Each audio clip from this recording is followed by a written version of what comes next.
After tumbling through 3,000 miles of Atlantic current, after centuries of calcium carbonate crystallization, after surviving storms that would make your Monday morning commute look like a pleasant dream, I've been conscripted to narrate a beach video. A beach video, but fine. Let's talk about water, shall we? See how it moves?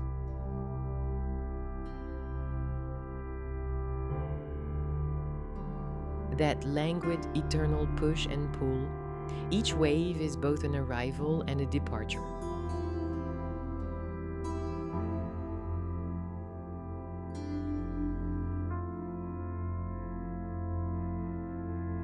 The ocean doesn't hurry.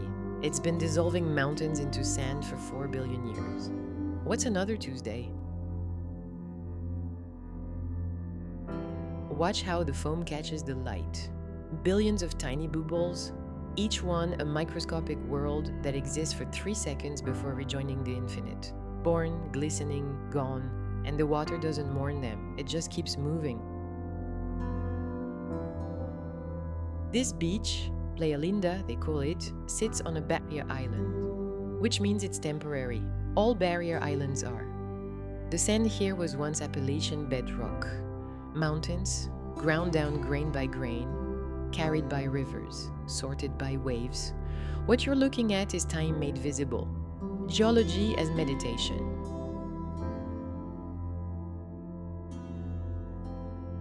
And me? I'm a coquina clamshell, if you must know. My kind have been filtering these waters since the Pliocene. 5 million years of opening and closing, breathing the sea. I was built by a creature smaller than your thumb, layer by microscopic layer, each one a day of its small, fierce life. And now I'm narrator to your slow-motion sunset shots.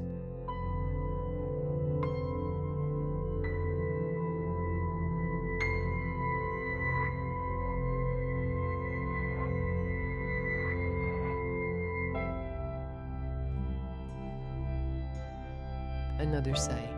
But look at that light on the water, the way it fractures into 10,000 paths.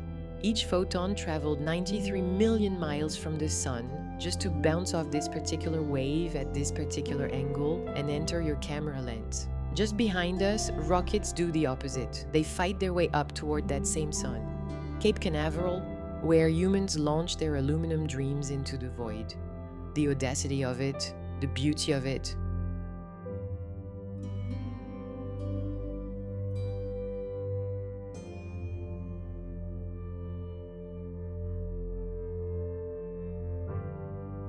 The water doesn't care about rockets.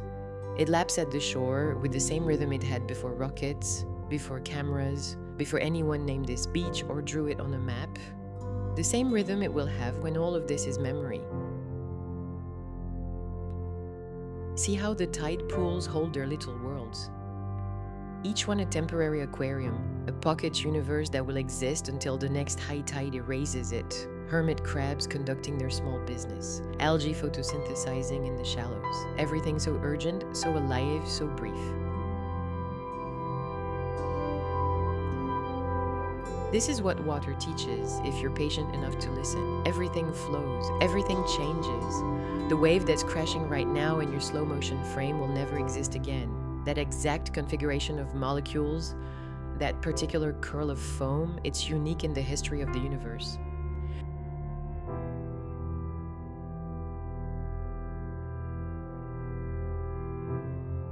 And then it's gone. The clouds drift overhead like thoughts. The pelicans fold themselves into impossible dives. The sea oats bend and whisper their dry secrets. And the water, always the water, insists on his ancient conversation with the shore.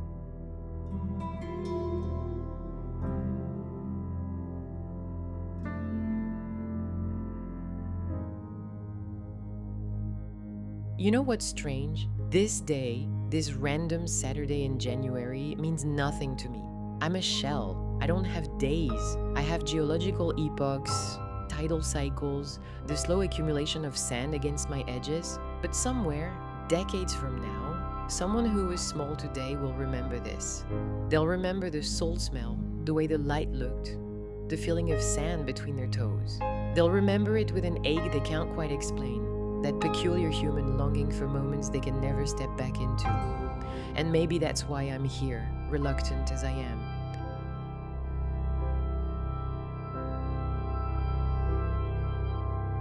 Because water knows something about memory.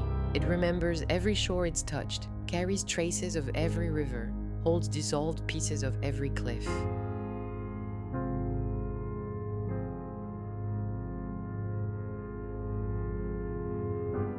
The ocean is nothing but memory made liquid. So this day will live forever, not in me, not in the waves, but in the soft, precious, impossible architecture of human remembrance.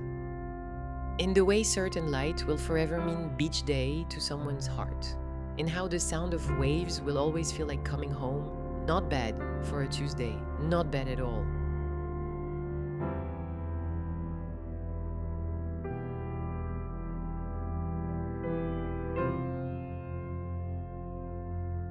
Can I go back to the ocean now?